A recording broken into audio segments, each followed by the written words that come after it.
Time ಅನ್ನೋದೇ ಹೀಗೆ ಯಾವಾಗ ಹೇಗೆ ಕೈ ಕೊಡುತ್ತೋ ಗೊತ್ತಾಗೋದಿಲ್ಲ. ಜಗತ್ತಿಗೆ ಟೈಮ್ ತಿಳಿಸ್ತಾ ಇದ್ದ HMT ಕಂಪನಿಯ ಸಮಯವೇ ಸರಿ ಇಲ್ಲ ಅನ್ಸುತ್ತೆ.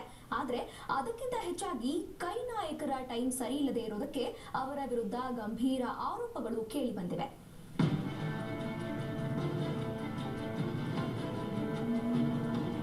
ಯಶವಂತಪುರದಲ್ಲಿ ಹೋದ್ರೆ ಸಾಕು, ಅಲ್ಲಿ ಎತ್ತ ನುಡಿದ್ರು ಬರೀ ಗಗನಚುಂಬಿ ಕಟ್ಟಡಗಳೇ ಕಾಣಸಿಗ್ತವೆ. ರಿಯಲ್ ಎಸ್ಟೇಟ್ ತನ್ನ ಕಬಂಧ ಬಾಹುಗಳಿಂದ ಆವರಿಸಿಕೊಂಡಿರೋದೇನೂ ಸುಳ್ಳಲ್ಲ. ಇದೇ ಪ್ರದೇಶದಲ್ಲಿರೋ ಪ್ರತಿಷ್ಠಿತ HMT ಕಂಪನಿಗೆ ಕೇಂದ್ರ ಸರ್ಕಾರ ತನ್ನ ಅಧೀನದಲ್ಲಿರೋ ಸುಮಾರು 631 ಎಕರೆಯಷ್ಟು ಜಾಗ ನೀಡಿತ್ತು. ಟೈಮ್ ಸರಿ ಇರದಿದ್ದಕ್ಕೇನೋ HMT ಕಂಪನಿ ಲಾಕ್ಔಟ್ ಆಗಿದೆ. HMT ಕಂಪನಿ ಏನೋ ಮುಚ್ಚಿದೆ, ಆದ್ರೆ ಇಲ್ಲೀಗ ಭೂಮಾಫಿಯಾದ ಹೆಡೆ ಎದ್ದು ನಿಂತಿದೆ. HMT ಜಾಗದಲ್ಲಿ IBC group, platinum city township, Tata housing constructions, prestige Willington park ಸೇರಿದಂತೆ ಸಾಕಷ್ಟು ಕಂಪನಿಗಳಿದ್ದು ಸುಮಾರು 60ಕ್ಕೂ ಹೆಚ್ಚು ಅಪಾರ್ಟ್ಮೆಂಟ್ಗಳು ತಲೆಗೆತ್ತಿವೆ. ಅಪಾರ್ಟ್ಮೆಂಟ್ಗಳನ್ನು ಲೀಗಲ್ ಆಗಿ ಕಟ್ಟಿದ್ರೆ ಯಾರು ಕೇಳ್ತಾ ಇರಲಿಲ್ವೇನೋ. ಆದ್ರೆ ಇಲ್ಲಿನ ಸುಮಾರು 202 ಎಕರೆ ಜಾಗವನ್ನ ಅಕ್ರಮವಾಗಿ ಪರಬಾರೆ ಮಾಡಿ ಅಪಾರ್ಟ್ಮೆಂಟ್ಗಳು ಮೇಲಕ್ಕೆದ್ದಿವೆಯಂತೆ. ಇದರಲ್ಲಿ ದೊಡ್ಡ ದೊಡ್ಡ ರಾಜಕಾರಣಿಗಳೇ ಭಾಗಿಯಾಗಿದ್ದಾರೆ ಅಂತ BBMP ಸದಸ್ಯ NR ರಮೇಶ್ ಬಹಿರಂಗವಾಗಿ ದೂರಿದ್ದಾರೆ. ಅಷ್ಟೇ ಅಲ್ಲದೆ ಅದಕ್ಕೆ ಪೂರಕ ದಾಖಲೆಗಳನ್ನು ಒದಗಿಸಿದ್ದಾರೆ. HMT ಭೂಮಾಫಿಯಾದಲ್ಲಿ ಕಾಂಗ್ರೆಸ್ನ ಘಟಾನುಘಟಿ ನಾಯಕರುಗಳ ವಿರುದ್ಧವೇ BBMP ಸದಸ್ಯ NR ರಮೇಶ್ ಆರೋಪ ಮಾಡಿದ್ದಾರೆ. ರಮೇಶ್ ದೂರಿನಂತೆ ಆರೋಪ ಪಟ್ಟಿಯಲ್ಲಿ ಬೆಂಗಳೂರನ್ನ ಸಿಂಗಾಪುರ್ ಮಾಡ್ತೇನೆ ಅಂತ ಹೇಳಿದ್ದ ಮಾಜಿ CM SM ಕೃಷ್ಣ ಈ ಭೂಮಾಫಿಯಾದ ಹಿಂದೆ ಇದ್ದಾರಂತೆ. ಜೊತೆಗೆ ಹಗರಣದಲ್ಲಿ SM ಕೃಷ್ಣರ ಅಳಿಯ ಸಿದ್ಧಾರ್ಥ ಹೆಸರು ಕೂಡ ಕೇಳಿ ಬಂದಿದೆ. ಇನ್ನು ಕಾಂಗ್ರೆಸ್ ನಾಯಕರಾದ ಮಾಜಿ ಸಚಿವ DK ಶಿವಕುಮಾರ್, MLC ಮೋಟಮ್ಮ ವಿರುದ್ಧವೂ ಆರೋಪವಿದೆ.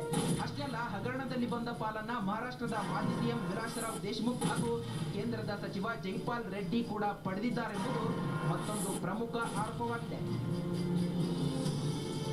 ಇದೆಲ್ಲ ಹಗರಣದ ಬಗ್ಗೆ ಸಂಪೂರ್ಣ ತನಿಖೆಯಾಗಲಿ ಅನ್ನೋದು ಬಿಜೆಪಿ ಕಾರ್ಪೊರೇಟರ್ ಒತ್ತಾಯ.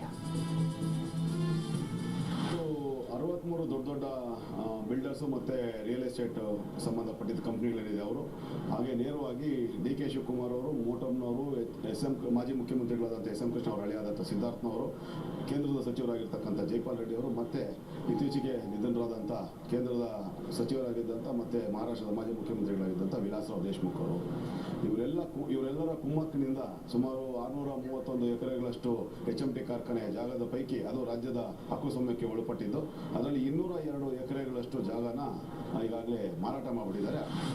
ಇದಿಷ್ಟೇ ಅಲ್ಲದೆ HMT ಕಾರ್ಖಾನೆಯ ಸುಮಾರು 50 ಎಕರೆ ಜಾಗವನ್ನ 300 ಕೋಟಿ ರೂಪಾಯಿಗೆ ಖಾಸಗಿ ಬ್ಯಾಂಕ್ನಲ್ಲಿ ಅಡ ಇಡಲಾಗಿತ್ತು.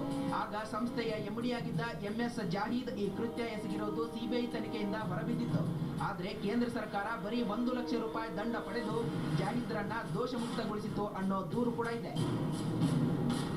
ಯಾವುದೇ ಮಾಡಬಾರ್ದು ಈ ಖಾತಾ ಅಂತ ಪೇಪರ್ ಮುಖಾಂತರ ಅಡ್ವರ್ಟೈಸ್ಮೆಂಟ್ ಮಾಡಿದ್ರು ಕೂಡ, ಒಂದು ಜಾಹೀರಾತು ನೀಡಿದ್ರು ಕೂಡ ಅಂಥದ್ದನ್ನು ಒಂದು ಖಾತಾಗಳನ್ನ ಮಾಡಿ ದೊಡ್ಡ ದೊಡ್ಡ ಡೆವಲಪರ್ಸ್ಗೆ ಇದು ದೊಡ್ಡ ಸಾವಿರಾರು ಕೋಟಿ ಹಗರಣ ಇದು ಆಗಿದೆ. ಅದನ್ನು ಕೂಡ ಇವತ್ತು ಬಹಿರಂಗವಾಗಿ ಇವತ್ತು ಈ ನಮ್ಮ ಪ್ರೆಸ್ ಮೀಡಿಯಾ ಮುಂದೆ ನಾವು ಇದನ್ನೆಲ್ಲ ದಾಖಲೆ ಸಮೇತ CD ಸಮೇತ. ಇನ್ನು ಅದೇ ಸಮಯದಲ್ಲಿ BBMP ಕೂಡ ಖಾತೆ ನೋಂದಣಿ ಮಾಡಿಕೊಟ್ಟು ತಪ್ಪೆಸಗಿದೆ. ಅಷ್ಟೇ ಅಲ್ಲ, ಇದುವರೆಗೂ 14 ಕೋಟಿ ತೆರಿಗೆ ಬಾಕಿ ಇದ್ರೂ ಪಾಲಿಕೆ ಕಣ್ಮುಚ್ಚಿ ಕುಳಿತಿದೆಯಂತೆ. ಹಾಗಾಗಿ ಈ ಎಲ್ಲಾ ವಿಷಯಗಳ ಬಗ್ಗೆ CBI ತನಿಖೆ ಆಗಲೇಬೇಕು ಮತ್ತು ಆರೋಪಿಗಳ ವಿರುದ್ಧ ಕ್ರಮ ತೆಗೆದುಕೊಳ್ಳಬೇಕೆಂಬ ಕೂಗು ಕೇಳಿ ಬರ್ತಿದೆ. ಅಷ್ಟೇ ಅಲ್ಲದೆ ಈ ಬಗ್ಗೆ ನ್ಯಾಯಾಲಯದಲ್ಲಿ ಸಾರ್ವಜನಿಕ ಹಿತಾಸಕ್ತಿ ಅರ್ಜಿ ಹಾಕಲು BBMP BJP ಕಾರ್ಪೊರೇಟರ್ಗಳು ನಿರ್ಧರಿಸಿದ್ದಾರೆ. ಸೋಮಣ್ಣ ಮಾಚಿಮಡ, TV9 ಬೆಂಗಳೂರು. ಬಾಲಿವುಡ್ ಕಿಂಗ್